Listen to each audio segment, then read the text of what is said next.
अंगणात पडतो पालापाचोळा अच्छा. आणि मधुराच्या किचनमध्ये करते मी आज पेंडपाला. पालेभाज्या शिजताना त्या नेहमी उघड्या शिजवायच्या, म्हणजे त्याच्यावर अच्छा. झाकण ठेवायचं नाही.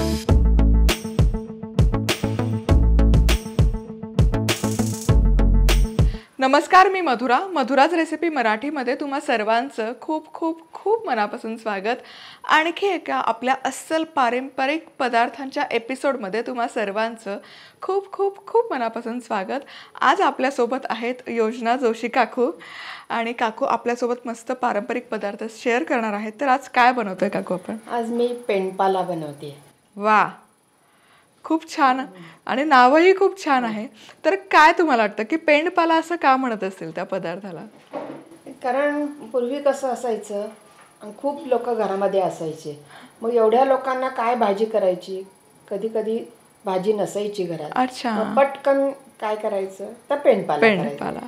क्या बात आहे. म्हणजे उन्हाळा तर आहेच, आणि उन्हाळ्यात भाज्या हव्याच अशा किंवा तितक्या उपलब्ध नसतात. पेंडपाला बनवा, म्हणजे आपल्या पूर्वजांनी ही सगळी सोय करून ठेवलेली आहे.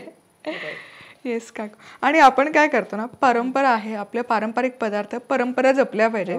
प्रत्येक भागाची सुरुवात आपण उखाणा घेऊन करतो, त्या उखाण्यामध्ये त्या पदार्थाचं नाव आलं पाहिजे, म्हणजे पेंडपाला हा शब्द आला पाहिजे. तुम्ही काय म्हणाल?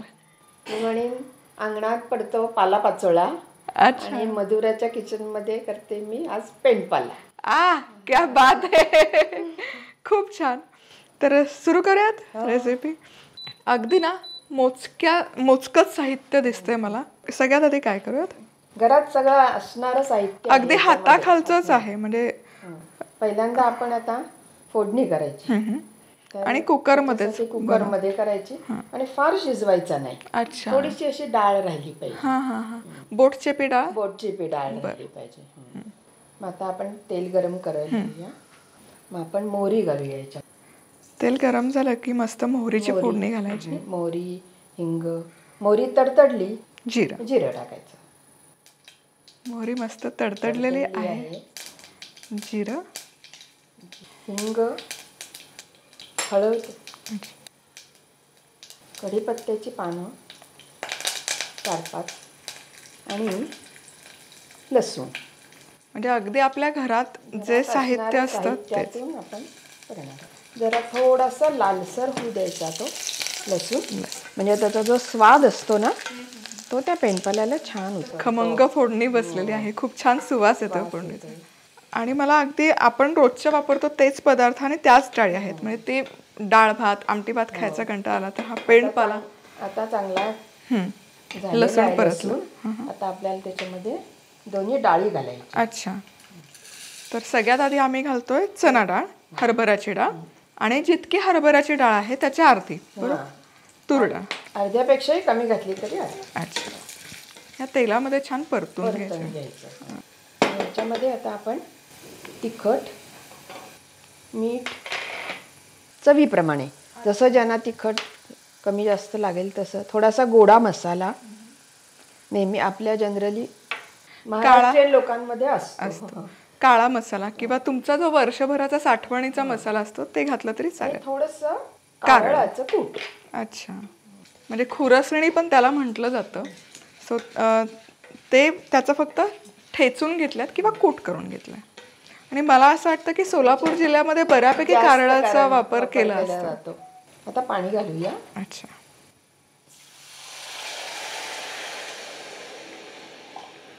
आणि आता एवढंच? एवढंच झालं. किती छान. 2 शिट्ट्या करायच्या. अच्छा. आणि आता मध्यम आचेवर फक्त 2 शिट्ट्या करायच्या. क्या बात आहे. खूप सोपी रेसिपी अगदी. पेंडपाला इथे आपला शिजवून तयार होतोय. सो हे शिजतंय तोवर काकू, तुमच्या एवढ्या वर्षांच्या अनुभवानंतर काही आलेल्या टिप्स आहेत, किचन टिप्स, किंवा काही सुगरणीचा सल्ला तुम्हाला शेअर करायला आवडेल का? पालेभाज्या शिजताना त्या नेहमी उघड्या शिजवायच्या, म्हणजे त्याच्यावर झाकण ठेवायचं नाही, म्हणजे त्याचा रंग हिरवा राहतो चांगला. अच्छा. कारण बऱ्याच पालेभाज्यांमध्ये ना याचं एक शास्त्रशुद्ध कारण पण आहे.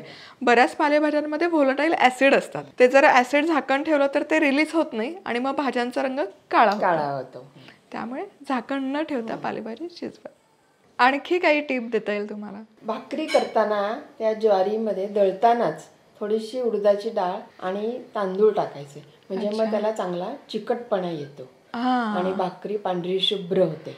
आणि ते पीठही विरी नाही जात पिठाई विरी जात नाही. म्हणजे साधारण 1 किलो ज्वारी असेल तर मुठमुठभर तर मुठमुठभर पास झाले. हा मुठभर उडदाची डाळ आणि आणि मुठभर तांदूळ. तांदूळ आणि याच्याबरोबर खायला तर खूप सुंदर पेंडपाल्याबरोबर. पेंडपाल्यासोबत भाकरी, कढी आ आणि पेंडपाला असं त्याचं कॉम्बिनेशन आहे. क्या बात आहे. सो इथे आपलं हे छान शिजलेलं आहे. वा, खूप छान दिसतं आणि सुगंध तर इतका मस्त दरवळतोय, खूप छान सुवास येतोय. हे तयार आहे काकू? तयार आहे एकदम खायला. मस्त पेंडपाला बनवून तयार आहे. यामध्ये त्यावर आता कोथिंबीर घालूया. क्या बात आहे. आणि काकूंनी आता सांगितलं तसं ज्वारीची भाकरी आणि कढीसोबत हा अफलातून लागतो. एकदम आणि हा थोडा ना असा सरसरीतच केला जातो, कारण भाकरीसोबत खाल्ला जातो. म्हणजे डाळ आहे ती बोटशेपी शिजवायची, खूप गाळ नाही करायची. म्हणजे आपण आमटी करतो तशी नाही शिजवायची.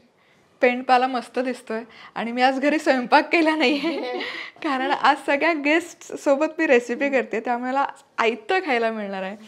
थँक्यू सो मच काकू, तुम्ही वेळात वेळ काढून इथे आला आणि हा मस्त सोलापुरी पदार्थ आमच्याबरोबर शेअर केला. मनापासून धन्यवाद. आणि पुन्हा भेटूयात अशाच मस्त रेसिपीसोबत. तोवर मस्त राहा, खुश राहा, आनंदी राहा आणि खात राहा. येस.